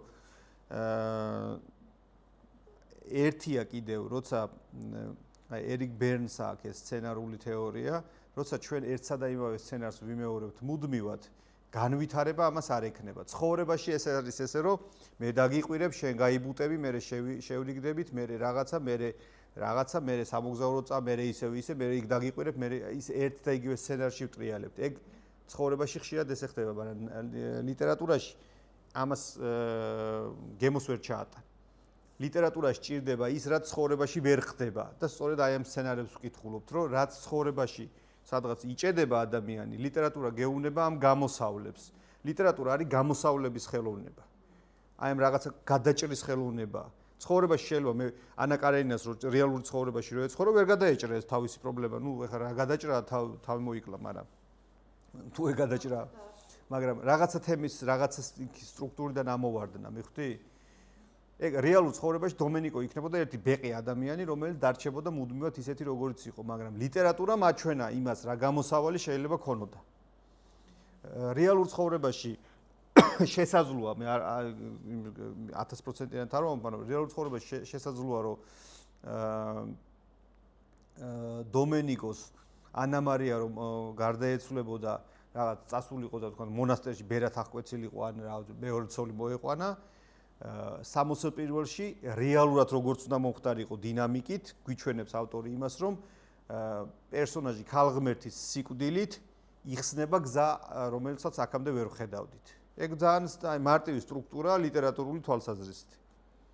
როცა შენი ყველაზე მაგარი ტიპი გზას გიღობავს, შენი გმირის მოგზაურობა ვერ წავაწინ, იმიტომ რომ ის ვინც შენი დამხმარე უნდა იყოს, შენი წინაღობა არის. ამიტომ მარტივი კანონი ლიტერატურის არის, რომ ის უნდა მოკვდეს. თორე სადისტი კი არ იყო გურამ დოჩანაშვილი, ხა? ცხოვრებაში ეგრეა, კი ბატონო. კი, ეგრეა. სიკვდილი პირდაპირ გაგებით სიკვდილს არ ნიშნავს, ოღონდ სიკვდილი ხანდახან ნიშნავს აი სხვანაირ სიკვდილს, ეგზისტენციალურ სიკვდილს, გამოცლას ხელიდან და ასე შემდეგ. კი. ეგ არის. ლიტერატურას აქვს პასუხები, უბრალოდ ჩვენ ვერ ვხედავთ ამ პასუხებს და ხშირად გონია რომ ის რაღაცა გამოგონილი სამყარო, ამ დროს ძალიან რეალური არის, იმიტომ რომ ლიტერატურას აქვს აი 1000%-იანი პასუხები ყველაფერზე გაცემული. უბრალოდ შენ უნდა იცოდე ამის წაკითხვა, ამ პასუხების წაკითხვა. თორე ძალიან საინტერესო არის რა, ანუ მაგ თვალსაზრისით რომ უყურ, ბევრი რამე შეგიძლია ისწავლო ლიტერატურისგან, რა. ეხლა თლათ იმეებში, ოცნებებში კი არ უნდა იცხოვრო ადამიანი, მაგრამ ბევრი რაღაცის სწავლა შეიძლება. კი. როცა იცი რომ თქვა ვინ არის მახინჯით ყუპისცალი და თქვა რო ხედავ რომ ესეთი პერსონაჟები ყავს ლიტერატურაში ოხრად და ყველაზე მაგარი ერთ-ერთი არის ის რა ქვია დონ კიხოტი და სანჩო პანსა ჩემს ირგვლივად შეიძლება მოვძებნო ეს ტიპები და მე გავიგო რაღაცა ვიღაც ტიპში რომ ეს მაგიზიანებს სინამდვილეში ეს ჩემი აი ეს მახინჯით ყუპისცალი არის მიხვდი ეხლა ორი დონ კიხოტის ერთად მოგზაურობა რა უინტერესო იქნება ხო წარმოგიდგენიათ ან ორი სანჩო პანსა რა იქნება ეხლა ეგ არის ლუარსაბი და დარეჯანი მაგრამ დონ კიხოტი და სანჩო პანსა უკვე აბსოლუტურად სხვა ტიპის წყვილი არის რომელიც სულ სხვა სიმაღლეზე გაგიყვანს ბევრ რამეში რა თქმა უნდა კი მაგ ხრივ საინტერესოა ну, რა ვიცი, მე ესე მეხმარება და იმედია სხვასაც. თუ გაქვთ რამე შეკითხვა, სიამოვნებით გაგცემთ პასუხს. თუ ისეთი მწერლები, ვინც ამ სტრუქტურას არათანმიმდევრულად იყვებიან, თქვათ, კატასტროფა გაუარესება და გაუმჯობესება რო არ არის. მაგალითად, ფოლკნერის სული რომ ამომდიოდა, მგონია რომ კატასტროფიდან სულ კატასტროფა. არა. აი ფოლკნერის სული რომ ამომდიოდა იდეალური მაგალითია იმისა, რა ოსტატურად აკეთებს ადამიანი ამ ამოსუნთქვებს. ხო იმ ტექსტზე მე არ მინდა ამერიოს დედის ის კუბოს რომ აი ზუსტად მანდ არის რომ ეხლა ზუსტად კონკრეტული ციტატები არ მახსოვს, მაგრამ აი ამ სტრუქტურით მაქვს ზუსტად ხელახლა წაკითხული ეგ წიგნი და ზუსტად მანდ არის რომ გონია რომ აი ეხლა ყველაფერი უკვე უბედურებისკენ მიდის, აი ეს ამოსუნთქვის მომენტი რომ თითქოს უკეთესობისკენ ლაგდება ამბავი, ტექსტში ეხლა ზუსტად უბრალოდ არ მინდა რომ რაღაცა შემეშალოს და აბდაუბდაში არ გადავიდი. მაგრამ ხელახლა თუ წაიკითხავთ აი ამ თვალსაზრისით, ნახავთ რომ ფოლკნერი აი ამ კანონს იცავს იდეალურად. იმიტომ რომ ტოპ მწერლები ვინც არიან, ყველა აი ამ კანონის მიხედვით ყველა იცავს ამ სტრუქტურას, ოღონდ თან როგორ იცი რომ ვიღაცა შეუულია შეავიწროოს, თქვათ, პირველიდან მესამეზე გადახდეს. მაგრამ აი ეს ძალიან მაგარი ტიპები ვინც არიან, იდეალურად მიყვებიან ამ ამბავს. აი თუ გინდა თანამედროვე პროზაში უბრალოდ როგორ არის იცით რომ თანამედროვე პროზა ფორმა რო შეიცვალა, ეს დამალულია ტექსტში და ტექსტის სიღრმეში უნდა ჩახვიდე ძალიან რომ დაინახო ეს ამბავი, თორე ზუსტად იგივე კარგა იგივე არის. მაგრამ აი კლასიკოსი მწერლები ვინც არიან ამ სტრუქტურას მიყვებიან ესე ზუსტად ზედმიწევნით კარგად. პლატონ სამანიშვილი ეს არ არის მთლიანად თავიდან ბოლომდე, აი გაიხსენეთ ეს ტექსტი. როგორ თამაშობს, ანუ ჯერ რა ქვია, მამამისი გამოვიდა და ამბობს სოლი უნდა მოვიყვანო, ანუ განგაში ზარი ჩამოკრულია. მერე ეს ახლა ფიქრობს რომ ვაიმე რაღაც ამბავ. მერე როგორ რთულდება ეს ამბავი. როგორ მიდის? გახსოვთ სიუჟეტი? არა, ეგ ბოლოში არის, მე ეს იცვლება მუდმივად. აი ნახე როგორ თამაშობს. ხო, მე მამამისი კარგისკენ რა მიდის? ნახე, მამამისი ეტყვის რომ მიდი შენ მოძებნე ჩემი ცოლი. ანუ შენ გაძლევ მაგის უფლებას რა, მე კი არა ვარჩევ. შენ წადი და შენ მოძებნე ჩემი მეორე ცოლი ვინც უნდა იყოს რა. ანუ ნახე უკეთესობისკენ წავიდა და თითქოს კიდევ უფრო უკეთესობისკენ მიდის ამბავი, იმიტომ რომ ისა რა ქვია, ეძებს ორნაქმრევ უშვილო, მოკლედ ალბათობის თეორიით ყველანაირად გამორიცხულ ვარიანტს, რომ აი თან ძალიან მაგარია კლდიაშვილი, ყველა მე მგონი რომ აი საქართველოში ერთ-ერთი ყველაზე გენიალური ავტორია, ამიტომ რომ საოცარ სიტუაციებს ქმნის, მე ეგეთი ავტორი, აი არ ვიცი რა. მეტის ერთი რო გავიყვანო საქართველოსდან შეიძლება გაგიკვირდეთ, მაგრამ კლდიაშვილი შეიძლება გავიყვანო, იმდენად მაგარი მწერალი მგონია რა და იმდენად დაუფასებელი. რა საოცარ რაღაცას აკეთებს, ნახე, მათემატიკური თვალსაზრისით ფაქტობრივად გამორიცხულ სიტუაციაში ფეხმძიმდება მისი დედინაცვალი. თურმე თვითონაც ესე იგი დავით კლდიაშვილის მამამ 70 წლისა მოიყვანა ცოლი, მეორე ცოლი. მართლა მოხდა ეგ ამბავი და ეს აქ უკვე წერით თერაპიის ამბავი ირთვება, ის სცენარი დაამთავრა ტვინში და ის შიშები თუ რაღაცა როგორც არის კლდიაშვილმა, რაც მის ცხოვრებაში რეალურად არ მოხდა. მე როგორც ვიცი, მამამის მეორე შვილი არ ყოლია, მაგრამ მოიყვანა 70 წელს ასე. ხო. ნახე რა მომენტია, რომ ალბათობის თეორიით 70 წლის თუ რაღაც 75 რამდენი წლის არის ის კაცი მე ტექსტში მეგონი არ ჩანს. ეს ერთი რაღაცა მინუს რაღაცა პროცენტი ხო არის? მეორე დედინაცვალიც არ არის ახალგაზრდა ქალი, ხო? იმის მინუს რაღაცა პროცენტი. მე ორჯერ დატესტილი ქალი არის, ორნაქმრებია მინუს რაღაცა პროცენტი. მე პლუს უშვილო არის, კიდე ერთხელ დატესტილია, ეხლა ერთხელ კაი ქმარი უშვილო შეხვდა, მაგრამ მეორეთაც უშვილო ქმარი ხო არ შეხვდა. კიდე დატესტილია და 1% რო რჩება, ამ 1%-ს ამარჯვებინებს. მაგრამ ამას ისე კი არ აკეთებს, რომ ესე მინდა. ამას აკეთებს ისე, რომ ასე გჯერა. ეს არის ლიტერატურა. გამოუცდელი მწერალი გააკეთებდა ამას, რომ მე ესე მინდა, რომ ესე მოხდეს. და კლდიაშვილი აკეთებს ესე, რომ მე ესე არ მინდა, მაგრამ ესე ხდება. ესე მოხდა. და შენ მე მეეჭება, რომ ვინმე არსებობს მკითხველი ნორმალური, ეხა არანორმალური მკითხველებიც არსებობენ. უნიჭო მკითხველებიც არსებობენ, როგორც უნიჭო მწერლები არსებობენ, ასევე უნიჭო მკითხველებიც არსებობენ. ანუ ძალიან კარგი ბევრს კითხულობენ რაღაც, მაგრამ უნიჭო მკითხველები არიან, იმიტომ რომ საერთოდ ნიჭი კითხვის არ აქვს.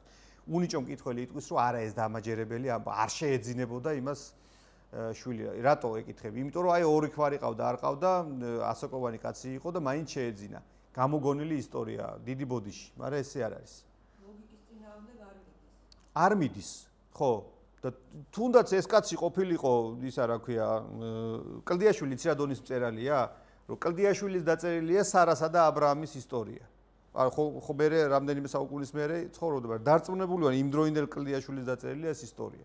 იმიტომ რომ იმდენად დამაჯერებელია სარასა და აბრაამის ისტორია, რომ ჩვენ აქედან ვფუთავთ მერე, რომ მაშინ ადამიანები ესე მრავლდებოდა, არა, არ არის ეგრე. ეხლაც რომ დაეწერა დღესაც 80 წლის ქალის და 99 წლის კაცის ისტორია, კლდიაშვილი თუ დაწერდა დაგვაჯერებდა ამას. იმიტომ რომ კლდიაშვილი არის ესეთი ზე ავტორი, რომელიც თუ წერს, რომელიც თუ თოფს ისვრის, ყოველთვის კლავს. ის ესე ჰარი ჰარალოზე არასოდეს არ ფსარისვრის.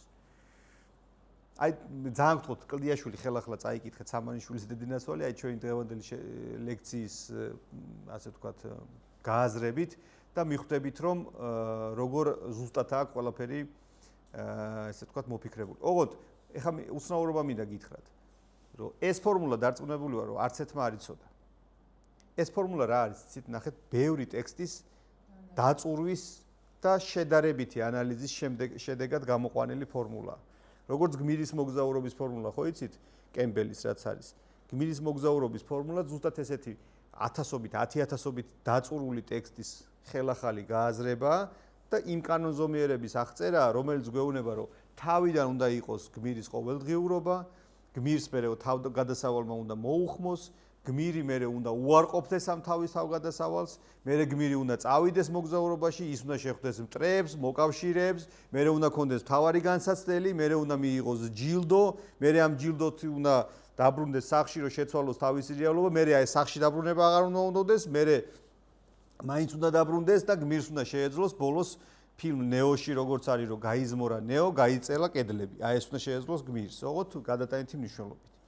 ეს ფორმულაც კემბელმა უბრალოდ ბევრი წიგნის და ბითის და რაღაცების შედარებითი ანალიზის შედეგად გამოიყვანა.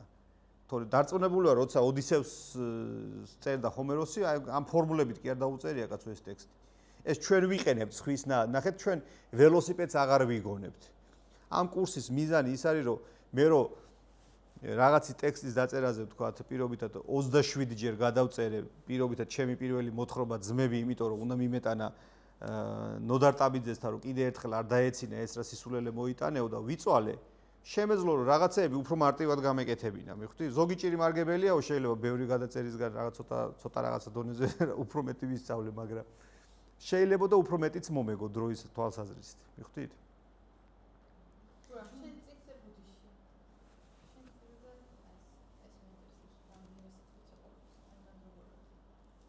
ეგ სტრუქტურა, მაგ სტრუქტურას რაღაც მომენტში რო გაყვე იცავს, კი.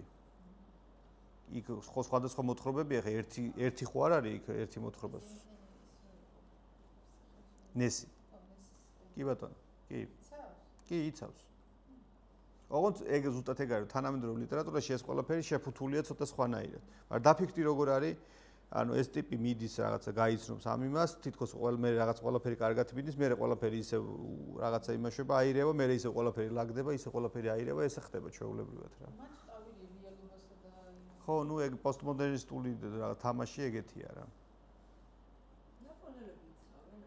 აი ეგ საინტერესო კითხვა, აღმოსავლურ ლიტერატურაში ეს კანონები არ მუშაობს. ჩინური და იაპონური ლიტერატურის სტრუქტურა მე ვერ გავიგებ. მე ხარ რასაც გიყვებით, ეს არის დასავლური ლიტერატურის მონაპოვარი.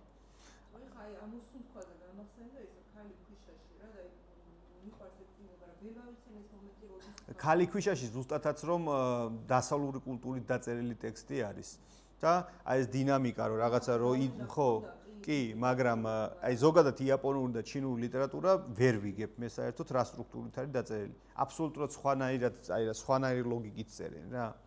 ანუ ეს სტრუქტურირებული მათი სტრუქტურა ცოტა სხვანაირია. აი როგორც ინდური კინო თუ ეხა ინდურ კინოს უმეცინებოდა ხო? ეხა ინდურ კინოს ცირა სიამოვნებით უყურებ.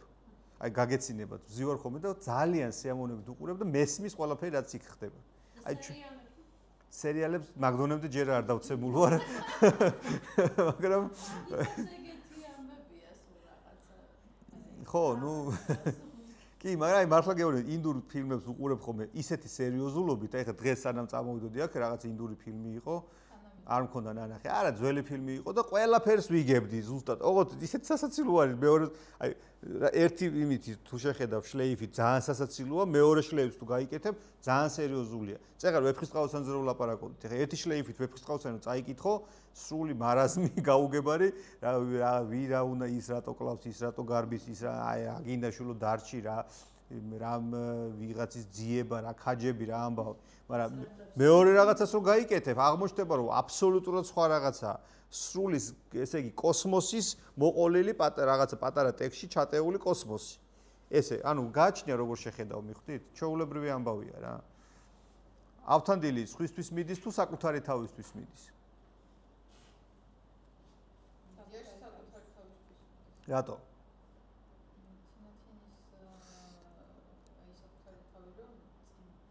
ავთანდილი ტარიელის ამბავი რო არ მომხდარიყო, ყოველთვის იქნებოდა ერთი ჩვეულებრივი ზედსიძე ამირს პასალარი. მაგრამ ავთანდილი ამ ყველაფრის დამთავრების მერე არის არქეტიპულად მეფე, რომელიც თინათინს მოიყვანს თუ რა ქვია იმას, რა ქვია, ვენერას მოიყვანს ცოლად, მაინც მეფე იქნება. იმიტომ რომ არქეტიპულ დონეზე მეფეა უკვე. გვირგვინი ადგას მას შინაგან იმაზეა რა, სტრუქტურაზე ლაპარაკია. ამიტომ საბოლოო ჯამში გამოდის რომ კარგი მინდოდა შენთვისა და გამომივიდა ჩემთვისაო, ხო? ეგ ამბავი არის რა. ჩემი აზრით რა თქმა უნდა. სრულყოფილი, ან ნახე, ძალიან საინტერესოა ეს, ვინც ეს არქეტიპების წრეზე მოძრაობა იცის, ჩვენ ამ კურსში ეგეც გვაქვს. ამირს პასალარი შემთხვევითი ამბავი არ არის. არქეტიპული ცოდნით და მართლა უნდა დავამთავრო, მე კი ვთქვი წეგან დავამთავრე მეთქი, მაგრამ ეხლა მართლა დავამთავრებ. აი ესეთი ამბავი არის, რომ ეს წრე არის და ესე მოძრაობს რა. ჩვენ ესე მოძრაობთ ეს წრეზე უგუღმა. აი აქ არის ამირს პასალარი, აქ არის მეფე. ბოლო ნაბიჯის ამირს პასალარმა მეფე არ უნდა ჩამოაგდოს, არ უნდა მოკლას, არ უნდა დაიმსახუროს. არქეტიპულ დონეზე გეუბნებით. ავთანდილი ამას იმსახურებს. ავთანდილს შეეძლო მოეკლა ის თავისი სასიმამრო და მაინც იქნებოდა მეფე, ოღონდ იქნებოდა ტირანი. ის ქველი მეფე და ის მეფე, რომელმაც ეს ნათელი ტრადიცია უნდა გააგრძელოს, ის ვერ იქნებოდა. მაგრამ ეს ბოლო, ეგ როგორ არის? ეს არის უფლისწული, ქურუმი, ამირს პასალარი და მეფე. ეს ყველა გზა გავლილი აქვს, ოღონდ ჩვენ ტექსტის კითხვას რო ვიწყებთ, აი აქ არის უკვე. ხო, კი. ხო, ეგ სხვა საკითხია, სხვა თემაა, მაგაზე ახლა აღარ ვილაპარაკებ, დრო გაგვეწელება. კიდევ თუ გაგვთ შეკითხვა, თუ არა დავასრულოთ. იმედია გასაგები იყო, რაც ვილაპარაკე.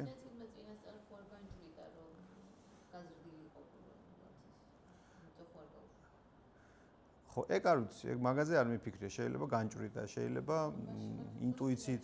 ხანდახან ჩვენ კი არ ვჭვრიტავთ, ინტუიციითაც მოქმედებთ ხოლმე. ხანდახან რაღაცები არ ვიცით, რატო ვაკეთებთ, მაგრამ ვაკეთებთ და მაინც გამოგვდის რა. თინათინი ტექსტის გვეუბნება, რომ გამზადებულია სადედოფლოდ. უკვე იქ არის. მაგრამ მაგას გენეტიკურადაც თუ როგორ ვთქვათ, ისედაც მიღებული აქვს ეს ამბავი.